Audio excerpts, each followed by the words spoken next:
Welcome. I'm Rob Wolcott, and this is 3 Billion Seconds, where we explore the future by speaking with people who are creating it.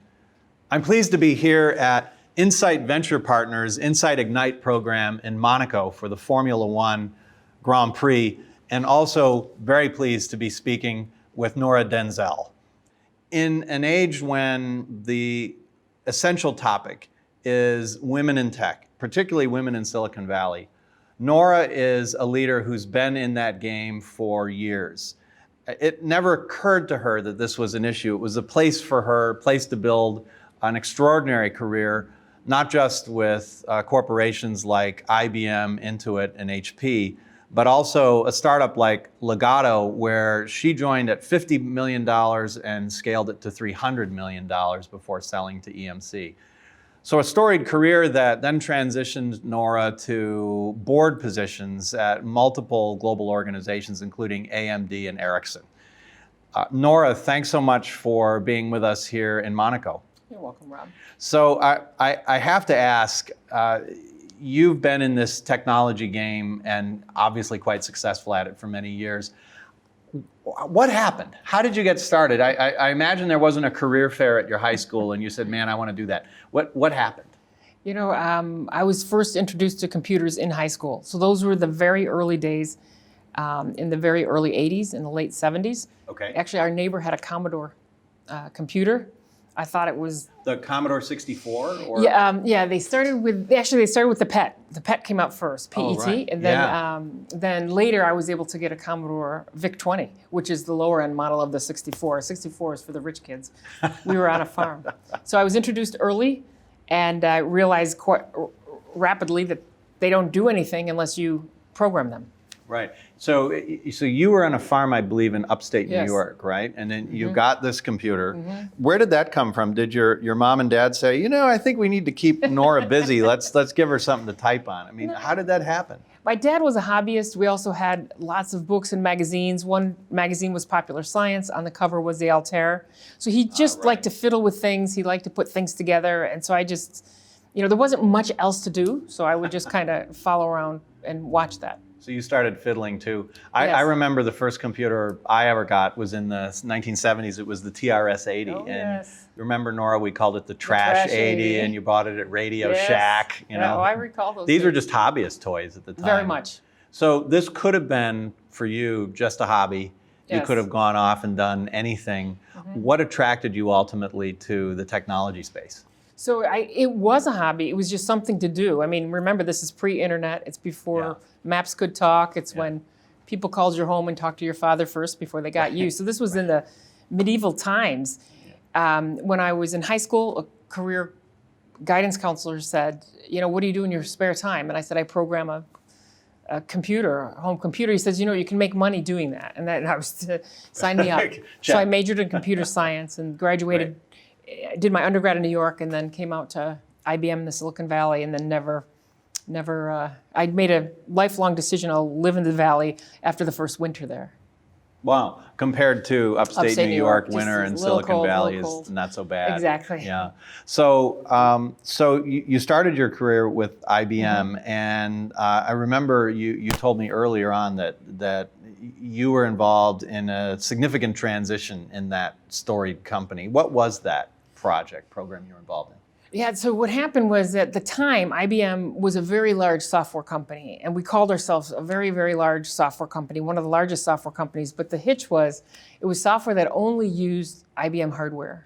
So just think of a business model where your software uses its own hardware as its distribution method. Right. And so then we realized the world was going to open computing, much smaller computers, many versions of digital and Unix. Yeah. And Nora, so, this was even well after the consent decree years before, where IBM unbundled the software from the hardware. So people could make software for IBM equipment. They could, but it was never as good as the IBM made software, and many people didn't. In fact, that slogan was, you'll never get fired by buying IBM. Right. Right. But the world was opening up, Unixes were showing up all over, and IBM realized we're going to have to make some software that doesn't require IBM hardware. So that was a big gear shift for the company. What did you learn from that process?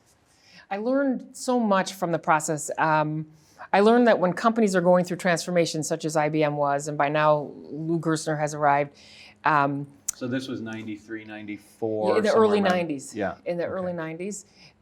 When they're going through such huge transformations, your mindset really matters. And there's some people that feel, this is done to me. Like we had a good gig going and we had high profits, and we still had high profit margins on the mainframe. Like, why on earth are we going to have to embrace this open computing, which may destroy our revenue lines? So I learned that things in companies aren't done to you; they're done for you, and that it's never smooth sailing, and that your career is not a linear at all. People told me there's a career path or career ladder. I think the biggest thing I learned at IBM, it's a career obstacle course.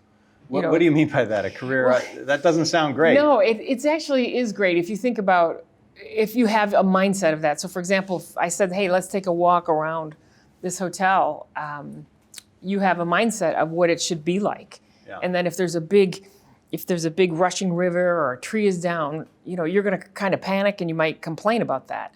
But if I said, let's go on the obstacle course or the par course, let's just see how tough we are. Let's see if then you expect it. Then you expect it, you relish it, and you think, what muscle am I learning? What am I building today? So we're all joining the Ironman competition when we start our careers. Really, but people tell you, hey, it's a path. Everything has to be linear, and as you get new positions, you should have more money, more people, et cetera. None of it's linear. You should just stay in what you're in until you stop learning, and then switch, and then switch. And as long as you continue learning, everything will take care of itself. So instead of career paths and career ladders, we need to have pools of mud and barbed wire and all the stuff that stands in the way to make us stronger. Well, if you think about it, activists come on your board, your division gets sold off, you get downsized, right-sized, capsized. You can't predict those, but you can be in the best shape as an athlete to get through it, savor all the learnings, and then you just move on. And that way you don't grouse around the water cooler to people that can't help you. So no grousing. Yeah, grousing is when you complain to someone that can't fix the problem. Like, what's the point of that? Grousing is when you complain to someone who can't fix the problem. Right, but if I have constructive criticism, I think that's different than, I can't believe what they're doing here. It just doesn't make any sense in a corporate environment. Right, now, so speaking of corporate environments and obstacle courses, you later transitioned to a company called Legato. Tell us about that. Legato. Why'd you make the jump, and what was that experience? Well, the jump was hugely easy because IBM at that point wanted me. They called me in their office and they said, "Hey, you're the few, the proud, the brave, the strong. We've got something for you." And I said, "Great, lay it on me. What do you have for me?" "We want you to go to headquarters, which is in upstate New York." And I thought, "Oh my goodness, I've already made a career decision that I won't change it again. Plus, my family's from upstate New York, so that's probably not going to be a good idea. I'd like to stay in the West Coast." And so it was very easy, because in the time, IBM, you had to move around and you couldn't run the division you were in. We just didn't do that in those days. And so I went to Legato. It was 300 people, and I came from around 400,000 people. Wow. Yeah, and so it was like an e-ticket ride. I don't know if you know what those are anymore, but those were the best rides at Disneyland. It was just phenomenal. It was just, you just grow so fast. It's all the great problems of growth and scale. What's different about growth and scaling for technology companies today compared to at that time? Well, the difference now is the competitive landscape. You can get competitors over the weekend because of things like AWS and Google Cloud, et cetera. So there's a lot more competitors. Second is the amount of innovation that's coming out now. Many people call it the second half of the chessboard because computing power doubles every 18 months. The first, decades of that are interesting, but not super interesting. Yeah. When you see now the compute power doubling every 18 months, which it's continuing to do, just the amount of problems that can be applied to a resource from around the world is much different than it was back in the day. Right, and more people can do so. More people can do so. They all can collaborate in a global way. The startup costs. When you did a startup before, our founders had servers in their home. And they were the network admin, the sysadmin, et cetera. Yeah. Now you could start a software company tomorrow morning with a log on to the AWS, which is completely different in terms of the rate and pace of change. Well, so this is a great transition into the question of digital transformation for incumbents. And that's really why we're here at Insight Ignite, to talk with, to bring leaders from large established enterprises together with startups, together with the Insight team, et cetera. What is your advice for leaders at incumbent organizations who know they need to go on this digital journey? What works? Incumbents, it's such a different mindset in terms of, so at Legato, we had a very little install base to protect. Right. And so everything you did was you just had to invent it. There was very little resistance to anything. And it was a much different play than at an IBM or an HP when you're trying to make a difference. You want to innovate at scale. Because when you stand back, you realize the incumbents have distribution models that everyone envies, but the startups have innovation that the incumbents envy. And so the real arms war is, can an incumbent get to innovation faster than the innovator can get to distribution? Or, maybe what you do to innovate is you buy it. So I think that for large companies, you have to understand innovation at scale. The metrics are different than the innovation that you already have that has all the customers on it. Right. You have the most to lose. And companies often try and use the same metrics from their core businesses to evaluate the potential and the performance of new businesses. You are absolutely right. And that is a non-starter. Right. And so really in an incumbent business, you have to say, look, where's the revenue coming from in the short, the medium, and in the long? Yeah. And you treat those completely different in terms of metrics, in terms of leadership mindsets, in terms of how you manage them. And if you try to blur that all together, the older stuff will just eat and kill all the young stuff. So you see companies like that all the time where they've got a little bit of innovation in their labs and they're really protecting their install base, and then there's no big pivot toward the new thing. Yeah, I call those corporate antibodies, and it's like organ rejection. You're exactly right. It's exactly like organ rejection. You're exactly right. So how do you navigate that? How do you mitigate the organ rejection function? But we're not just talking about little projects exploring the future. Anybody can do, throw a couple people together and do some design thinking. But for an established enterprise, it then has to become big, like you said, in scaling. How do you mitigate that impulse to kill the organ that's going to save the patient? Yeah, it's a great question. So first of all, it's usually incubated over there in the little place to make sure you get product market fit. You can't scale anything until you realize that I've got something that people want, they're willing to pay for, and I can make money from it. Yeah. So you have to do the product market fit somewhere. Then, and by the way, this is something, Nora, that I like about what Insight Venture Partners does, because they intentionally seek the startups that are really past that early phase. They're hitting 20, 30, $40 million a year. So they've proven that what they've got people want, and it's the right time. Right. Emmet Keeffe, a partner here who hosts us, knows this very well.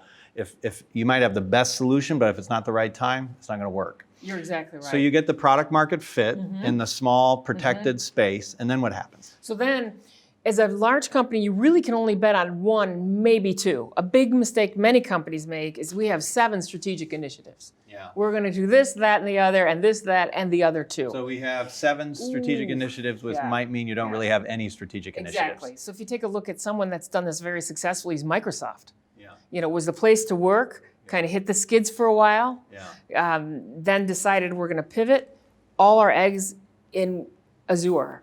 So you saw them paring back gaming. Right. They started to pare back other things and say, we're going to make a huge bet on the cloud. Yeah.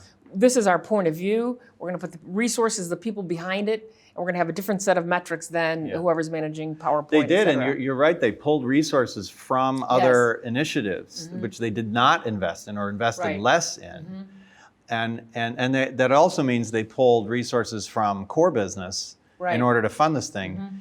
And you have a perspective about that. That's a challenge, because then the leaders of the core businesses say, well, why are we doing that? I know what the customers want. Give me the money and I can turn it into more money. Right. I can prove it. So how do you navigate that? No, I think it's a great question. So I think when we talked about the 3 sources of revenue, the near, the medium, and the long. Right. So what you have to do is just be really deliberate about your capital allocation. And you come out with a model that says, look, I'm going to put maybe 60% in what gives us revenue now. And I'm going to feed that teenager who's the medium-term revenue. So they're going to grow like crazy, and they may not be profitable, and I might do 30%. Or 35%, and then I'll put a little bit keeping the lights on in the lab over there while they're still finding another product market fit. Right. That will then be Horizon 2 when Azure keeps moving, then there'll be a different one. So you have a very deliberate model, and the big key, here's the huge key, it sounds like, well, that's not that hard, is you don't trade off between the buckets. Say that again. What do you mean you don't trade you off? have 3 buckets of money. One bucket of money says, look, this is for the current products in the current forms in the current year, whatever Horizon 1 is. The revenue we're getting now and for the next, foreseeable future. Horizon 2 is the money we'll get, the revenue in 3 to 5 years. And then Horizon 3 is anything beyond 5 years we're actually trying to figure out. So if we say we're going to do 10% in Horizon 3 and maybe 30% in Horizon 2, the trade-off should be in the 30% of the Horizon 2, and you don't rob the other ones to pay that one. You're very clear on that. So that's usually what happens. Right. And it's almost always the core businesses that have the power. You're exactly that can say, well, right. they can do with $1 million no, less. You're exactly right. And then you kill your young. Right. You just slowly kill your young. So the core business has to trade off within the core business with the 60% of the allocation they got. They don't ever get a chance to look over there and say, well, Azure isn't going as fast as we thought, so why don't we put another dollar in here? Well, so this notion of capital allocation and commitment is something that senior management can, for the most part, decide to do if they have the courage and the intelligence to place those bets intelligently. But there's another factor in making these things work where senior management can't just decide, and that is the mid-level of the company. They can direct, they can cajole, they can kick people out. They have a lot of power, but that doesn't mean they can top down make it happen. How do you manage and work with the mid-level of the company to help make this scaling phase work? You're absolutely right, because the mid-level feels that they have the most to lose. They're still building their career, and they do have the most to lose. Yeah. And many of them, it's usually a bell curve of some people in the mid-level love change, no matter what change it is. Yeah. Tell me what change it is, I don't care. I love the change, all the way to I am going to resist this sucker any way that I can. Yeah. And so I think that's the trick in terms of people management, because the people underneath, they know what to do. If they're just free to do what they know is right, because they're usually a little closer to the market. They're using the digital assets already. They might be the digital natives. And so the people from the top decree it and think it's done. But it's really the mood in the middle. So you want to make sure that you have the right type of leaders on it, that you are telling stories about them. Stories about them, what do you mean? So when they do something great, it's really good for upper management to tell stories, highlight them in front of the whole company. This is what happened. This is what was really hard, and this is how they fixed it. Yeah. Where do the rewards and the metrics go? Are we still rewarding on how big your organization is? Or are we rewarding on how profitable you were? Yeah. Versus what some of the rewards and metrics should be. So I think rewards and metrics can shape behavior. Yeah. And then you can do other things, such as some companies I'm involved with now that I'm on the board, is we have board mentoring programs to mentor the 2 or 3 that we think are going to be the stars of the future. So these are mid-level or senior mid-level people that the leadership team has said, hey, they're hypos. Yes. And they're going to start to get direct access to the board. Right, and we have them present to the board, so they're almost ashamed to come in and say it won't work, and they use that as their legitimacy to say, look, I've got to present to the board in 2 weeks. This is what they've asked. We better do this. We better do it, or we're all, so if the smart ones just cook up some story around it. So you really have to foster that percent of the bell curve that are hypos, that have the right mindset. And then as they start to get points on the board, they will drag the rest of them. Everybody else sees them and says, hey, how did Nora accomplish? Oh, I get it. So I want to do that too. Exactly. Wow. So you want to lead by example. The board becomes a motivating force for change within the mid-level of the company. In the mid-level, yes. The higher level managers know that seeing the board might not be a motivating force, but mid-level managers at this point don't realize, they think it's fantastic. They'll meet with the ex-CEO of Concur or the, on one board I'm on, he was the CEO of Volvo. It is really fantastic. It is fantastic. If you're looking to advance in your career, to have that kind of experience and access in relationships. Yes. But that's a challenge for some CEOs, chair people, boards, et cetera. the governance notion of how far down into the organization do we get involved. How do you think about the role of the board in digital transformation? What should we do? What should we not do? So I think, the role of the board is not to set the strategy or to tell a CEO what to do. Our adage is we keep our noses in and our fingers are out. The operational exec. Our noses in and fingers out. The operational exec is the CEO.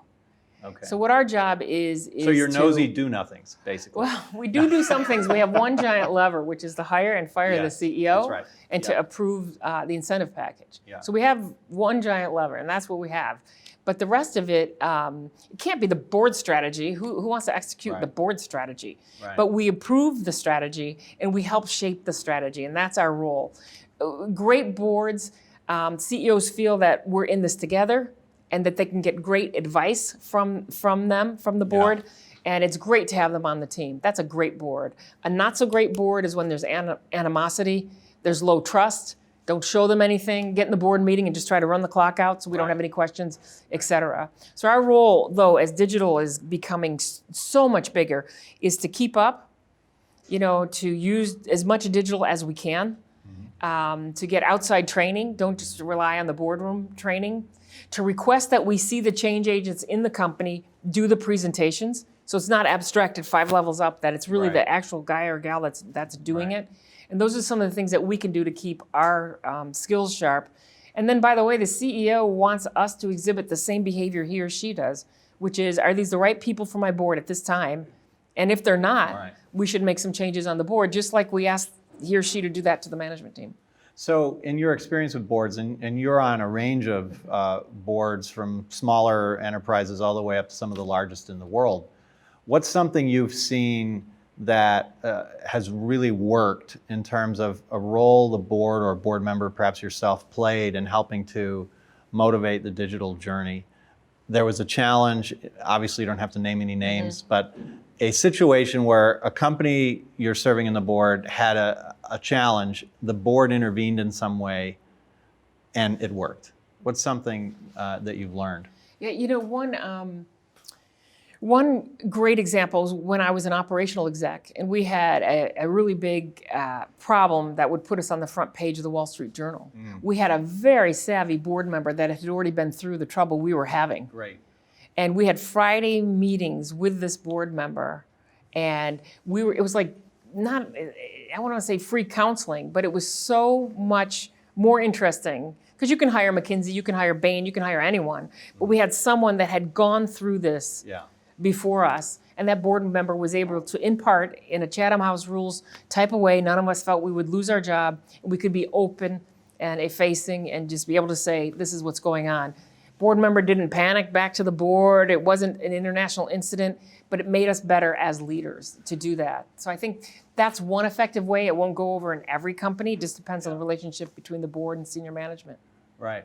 Nora, you very successfully made the transition from senior management to board roles. And I know there are lots of great executives out there who look at that as their next horizon, but it's not clear how to proceed. What advice would you give to aspiring corporate board members? I think that the first piece of advice, if you aspire to be a corporate board member, is just do your day job incredibly well. Because you can't get there without going through here first. Yeah. And so have the numbers, have the changes, be recognized in the industry or whatever governing body you have in your division. So I wouldn't say try to do things specifically to get on a board. It's do your day job incredibly well, have a great reputation. But I would say when I joined my first board, I didn't really know a lot about governance. And one thing is that boards are it's a different type of team than you've ever been on. You come together for a very short time for a specific purpose, and then you break. And you talk a little bit in between, or maybe sometimes not in between, and then you do that again. Completely different than when you're like almost the benevolent dictator inside of a company. So I think you want to start getting used to governance. And so you might want to start on a nonprofit board or a private board and just understand, what does a compensation committee do? How are you organized in committees? What should I opine on everything? Should I opine on nothing? When do you speak? What should you speak about? How does it work? And I think that if you really do aspire to board work, it's incumbent on yourself to figure out, what do boards do? Right. and maybe do it in the school district or nonprofit that you like. And that can make you, when you interview, it's more of a peer-to-peer interview than someone that's like, hey, I don't know what boards do, but I'd love to be on one. Nora, in your career, you've worked with a lot of really extraordinary leaders, and one we had a conversation about earlier was Scott Cook from Intuit. What did you learn from Scott? What was it like working with him? Wow, Scott Cook is just is a huge rarity. He's like 1 in a billion type of people. Yeah. For the 2 people on the earth that don't know, he founded a company called Intuit. He invented one of the very first computer software products called Quicken. It was for the PC because he saw his wife struggling to balance the checkbook when PCs came out and said, hey, wouldn't this be a better task for the machine and not for us, and I could spend more time with my wife. But Scott Cook, he's got a lot of basic beliefs. One is all leaders are great teachers. And so he really wants you to distill down what you know into a teachable point of view. And he does that all the time. So whenever you talk to him about anything, it is just like the most scholarly interaction that you can have because he's such a great observer. And not only that, he can distill down the nuances into pieces that you can use. The other huge thing he teaches you, and I think, in my board work, I definitely take this from company to company, is about savoring the surprises. He always says that, savor the surprises. Because sometimes we get so excited about what we've built. And so here I am watching a customer use what I've built, and I'm watching for certain things, and my mind is just giving me feedback on when I see the things I want to see. Yeah. And then there'd be some surprises, and I'm like, oh, well, he just didn't know how to use it right. So I just throw the surprises out. And it's in the unexpected moments that serendipity rises and provides opportunity. Exactly. So his thing, always savor the surprises. One story around Intuit, I don't know if it's apocryphal or not, but he was talking about Quicken comes out, and it's to manage your books at home, your checkbook. So technical support starts getting calls saying, hey, I'm using Quicken to run my business. By the way, Nora, this is not apocryphal. Okay, I did a little bit of research years ago, and it's absolutely true. So he used it to emphasize the point, and they're saying, hey, I'm using your product to run my business. And the reps are like, hey, you don't run your business on it. It wasn't built for that. Next call. So with Scott Cook, one of the biggest things that he'll say is savor the surprises. And it's something that I really took to heart. And I can't even think of a company I haven't used that with in my post-Intuit life. And so what he meant by that was don't throw the surprises out when you have one. Look for surprises, and when you get one, savor it. So for example, the way he illustrated that point was after he invented Quicken, and as I mentioned, Quicken is to manage your checkbook at home. People would call into customer support, and they would say, hey, I'm running my small business on Quicken, and I have a problem.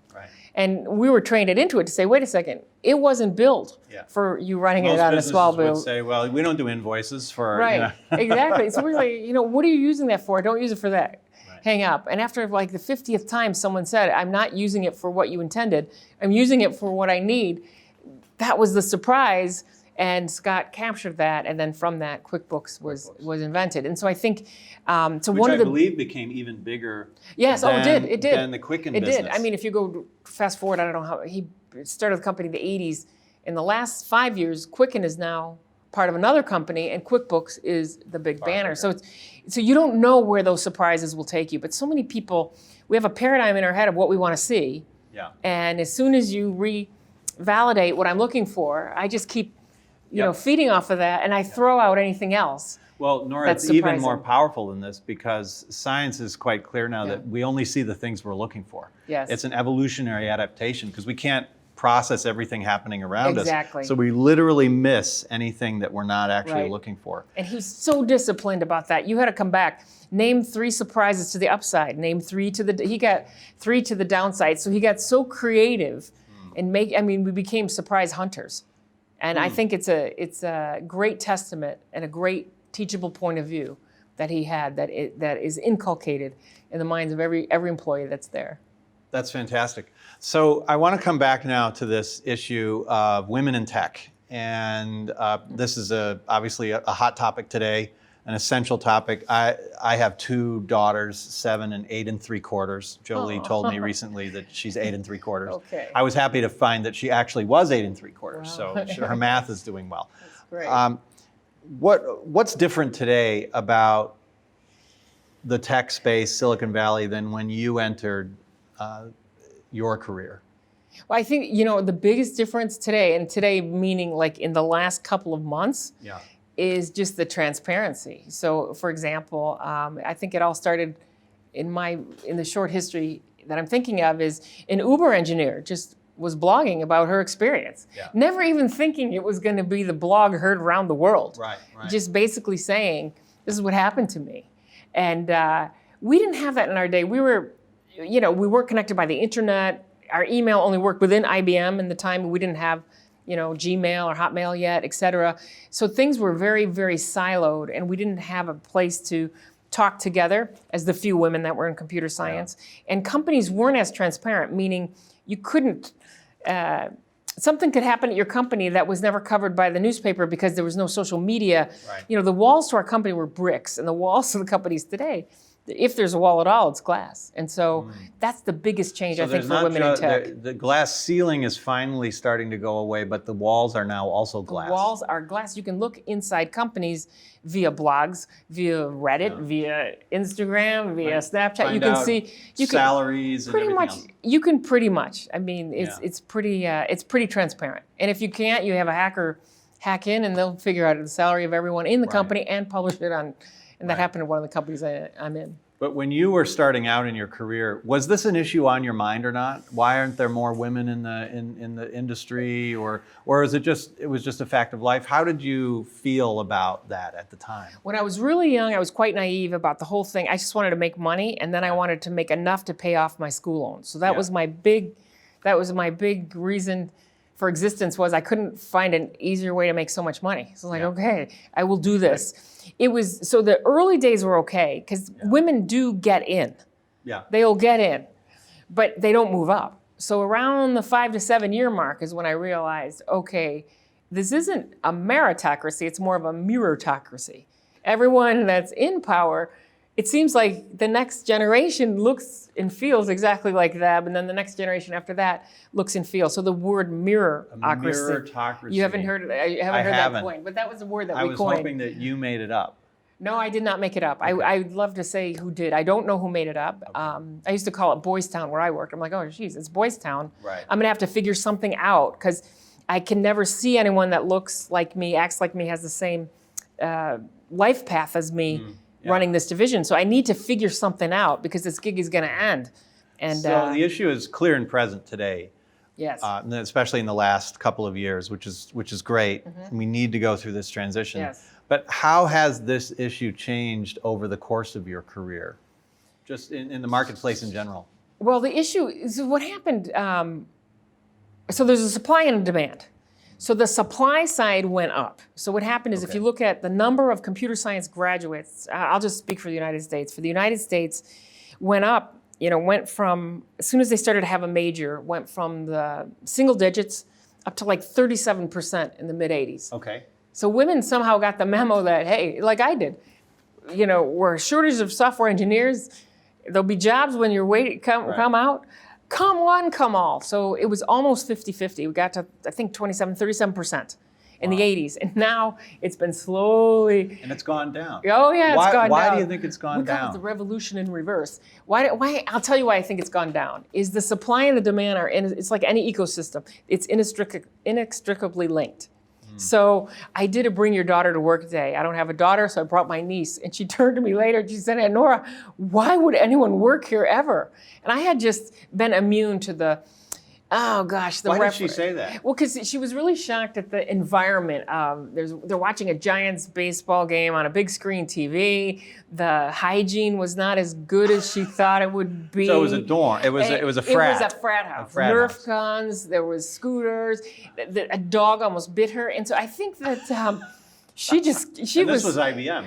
This was not IBM. It was a different one, and I thought, oh shoot, I don't think I helped the cause. I was going to show her how excited I was. You can change the world and you can invent things, and it's a really fun job. But when she saw no one that looked like her, no one that spoke like her, no one that wanted to talk about anything that she didn't have any of her life experiences, didn't read the books she read, etc. She's like, I would never, ever. I can't believe you do that for a living. And then that's what shocked me is I had been in it so long I didn't notice it. So the supply and the entered, demand. but Yes. then many left. So that still happens today. 30 to 50% will leave within 3 to 5 years. And you say, well, it's because they're having children but it isn't, because they don't leave in any other profession at that rate. That's true. And the men don't leave at that rate. So there's something wrong in tech with women. There's something there, because the data supports that something's in the water there that is not in the other professions. So given what you know, what advice would you give, and you have an outsized impact being on the boards you're on, but what advice would you give to companies in the tech space to attract the best female talent?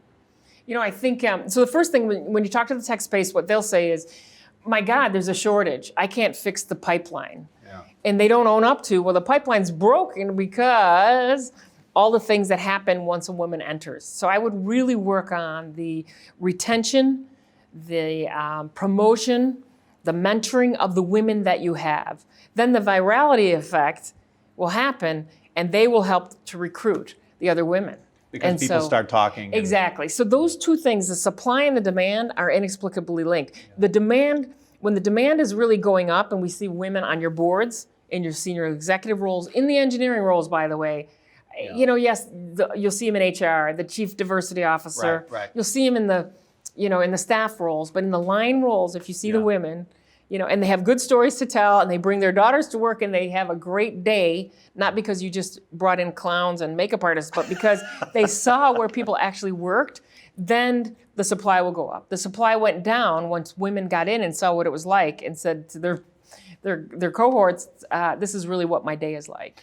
Well, I can attest to the fact that in my role at Kellogg and speaking with students, many of whom are mid-career EMBA students, there are many times I'll be in a conversation at dinner or something, and some of the women at the table will say, oh yeah, that's a great company for women. And they'll talk about why and how, and then somebody else will say, maybe mine isn't such a great company for women. So they talk, as you said, women talk, and men talk too, of course.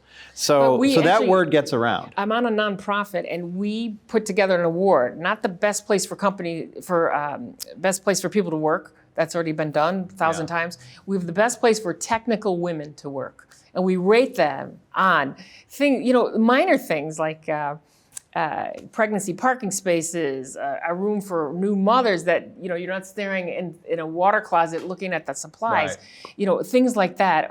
On-ramps, if you take some time off, an on-ramp to get back off. Like it's not this big thing that she's going to disappear for a couple months and come back. But paid maternity leave, things like that are more welcoming. And so we actually rank and give out the award each year, and it's starting to move up in That's great. That sort of thing actually does have an impact, because people are trying, especially if they're talented, they have choices. Exactly. So. 100%. You're right. So what advice would you give to a young woman who's just starting her career, and maybe she has that technical aptitude and interest, and she says, man, I want to change the world in tech. What advice would you give her? I think the best advice I'd give her is don't ever feel alone. You need, it's about 80-20 now as an aggregate of women in tech, 8 men to 2 women. But as you get to the higher levels, we are lucky if it's 90-10. So there will be times that you're the only one, that you're the one that's different in the room. You kind of stick out rather than stand out. Make sure that you have a group of peers that are other women that you can talk to smooth over the times where you say, okay, this just isn't worth it, because it's really tough, going upstream when everyone seems to be. That's what I would do, is I'd get a nice network of women. Yeah. And I still have it now as board directors of Fortune 500 boards. Very quiet salon where we can sit and we can talk and discuss issues that we're having. And are these other women inside the same company, outside the company? The ones I deal with mostly are outside. You can have them inside, but then inside becomes a weird dynamic of you'll eventually compete with them, and then it's probably not great. And so it's somebody that's going through what you're going through in tech somewhere, and you can just share experiences. You shouldn't go through it alone. You want to have a network. Well, that's great. And it's also true for business and life in general to have a strong network of trusted relationships. You're exactly right. But have someone that is from the tech industry that can say, look, I went through that patch in my career as well. I promise if you get to the other side, it's awesome, but you're in a part that's not the best. It's almost like you're suggesting each individual finds their own personal board. I think you're absolutely right. Yes. It's an interesting You're observation. absolutely right. And then put people on and off based on different skills you'll need at different times or different mindsets. You think you should give them a 3-year contract and say they'll be renewed at the... I think that would sound really creepy if you did it. And so then I don't know if they would join. Right, But I yeah. certainly had that concept in my mind, but never told anyone. We're in the present. I want to shift to the future. Okay. You're in technology. You help drive change at major corporations, startups. What most first concerns you about the future and technology? I think that the biggest concern, I think, is an opportunity as well, but it's everything around the technology, the infrastructure around it, insurance, ethics, what it does to the unintended consequences of it, what it does to societies, what it does to small towns, what it does. I think those things we need to do a better job in the future than we have on the past.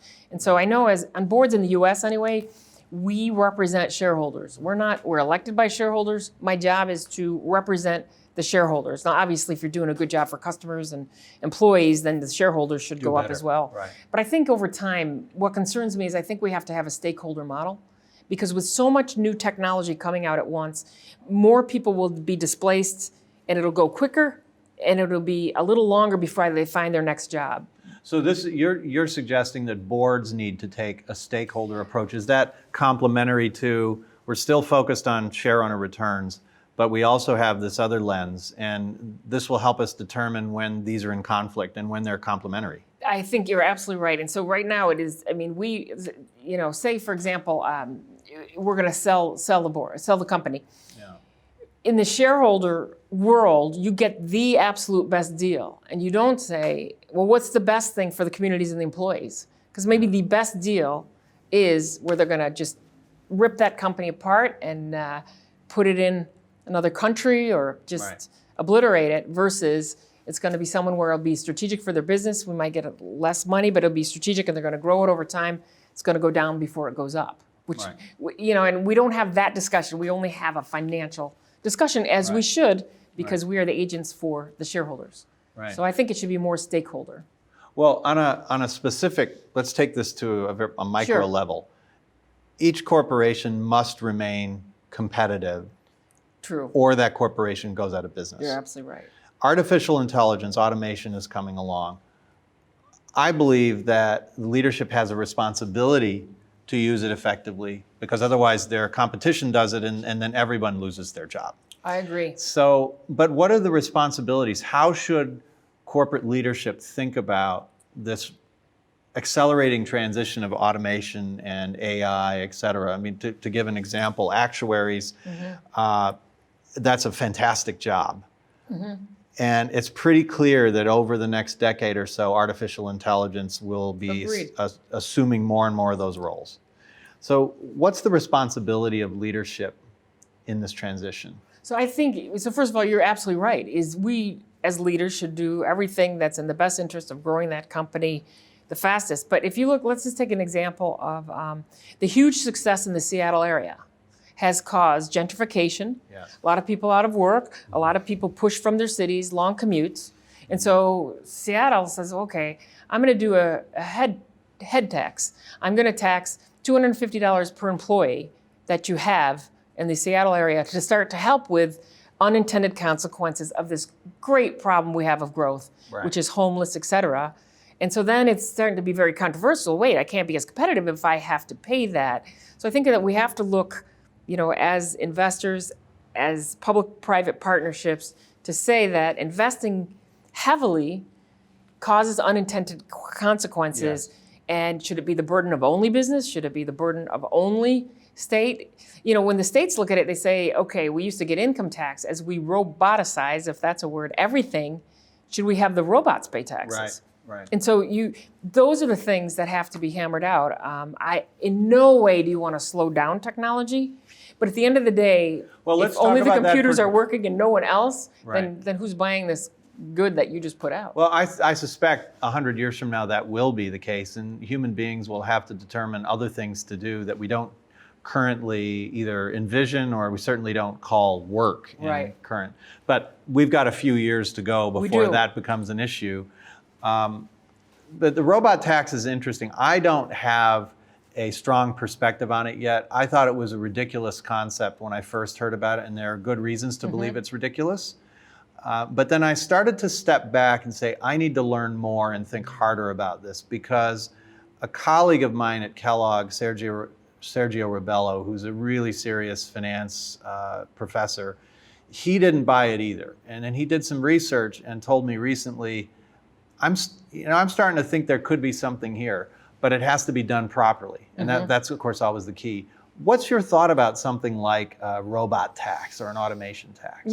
So it's all in broad strokes, but if you look at what's happening, like at Ignite, everything we saw today was software that replaces people. Now, the theory is that people will just move up the food chain and do something more important. If I'm more efficient doing these other things, then there'll be more resources to invest in new things, and there'll be opportunities for human beings to go do something else or be better. But there's a time lag. So when you and I work in the same community, the community's used to getting X percentage from both of us, and then all of a sudden, neither of us are working in this time lag between the time we get to the higher level thing. So all these drivers that will be displaced by robotic cars. So then how do we replace that income tax? And then all of a sudden you start to get in a downward spiral. So that's what I was taking to the very extreme, when everything's automated, everything's run by computers, but nobody can buy anything, live anywhere, or or et cetera. So I think that there has to be different sources of revenue than there are today, or a different way to tax. Maybe it's on utils of work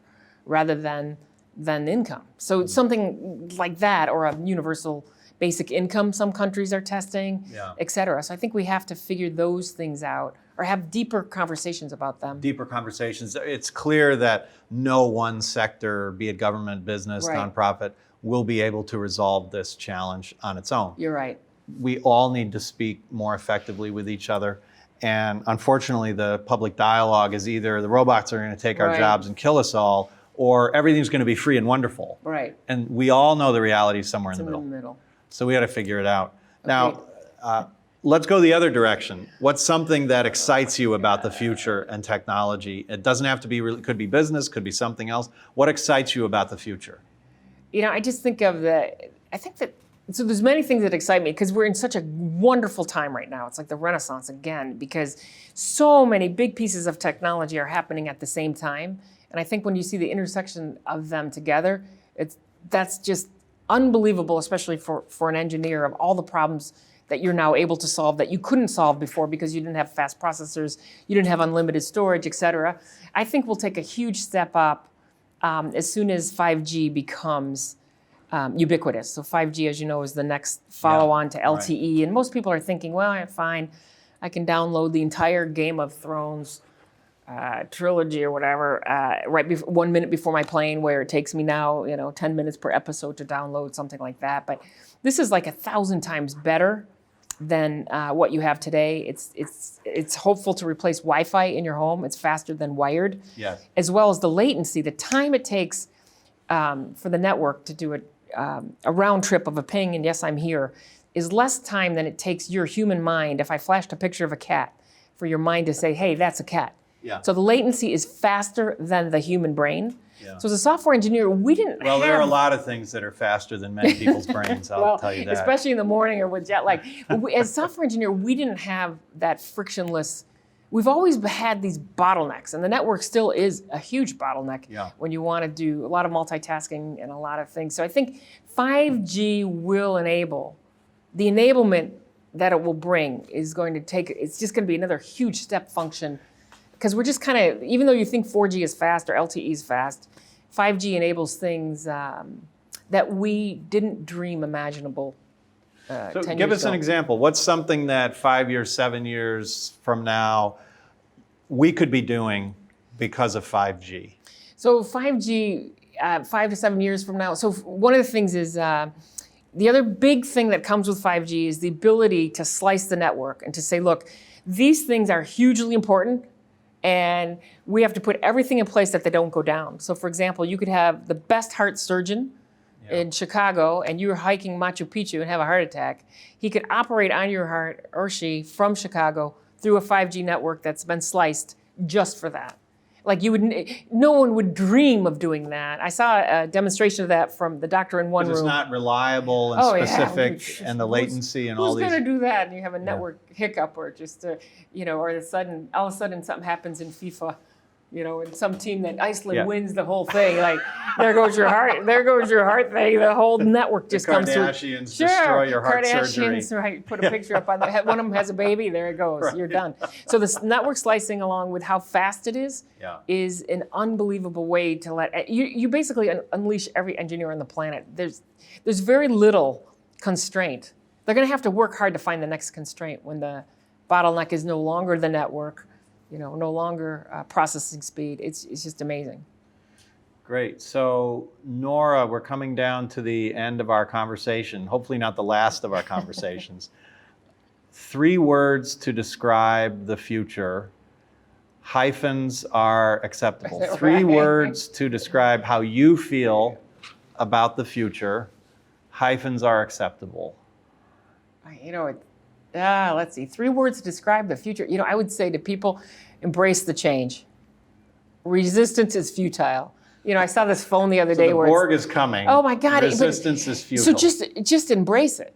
I mean, just embrace it, because I saw a phone the other day. They're going back to the flip phone, and the only thing on it is the ability to make a call. And it might be fine for some applications, but I think just embrace it. It's amazing to be able to talk to family and friends. It's amazing. It's just so amazing what's coming out. I would embrace it. Embrace the change. And figure out what your place in it is and how you can contribute. Right. I mean, the reality is that humans being the way we are, ever since the moment that Prometheus popped up and handed us fire back again, we're going to keep playing with it. Right. Can you imagine if the early cavemen said, "Oh God, we hate it." Yeah. Now we can control Prometheus, it. could you take this away? Could you take it back? Smelly. We want to eat fish that's been spoiled. We want to only see when God wants us to see, and not see when when the sun is down. I mean, can you imagine if they resisted fire or the wheel? And so we're at the same point now. So just embrace it. It's coming anyway. So embrace the change. It is the Renaissance again. It is. Rather, perhaps the re-Renaissance, the re-rebirth. That's great. Mindset matters. Approach your life as a career obstacle course. No grousing. But you can't get there to the future without going through here first. Great observers, great storytellers, great leaders. Savor the surprises. I love that. I always like to say, never leave serendipity to chance. That's good. And even worse, when that serendipitous moment arises and you pass it by, even after noticing it, that's even more egregious offense. The blog heard round the world. Women in tech. It's finally an issue on the front page. We're going to be overreacting. We're going to be underreacting. We're not really sure what the resolution will be. But it's not just clowns and makeup artists. Nora, I have 2 daughters, as you know. I am so pleased that there are examples like you in the world so that they can look and say, I want to do that too. Thanks so much for being with us today. You're welcome.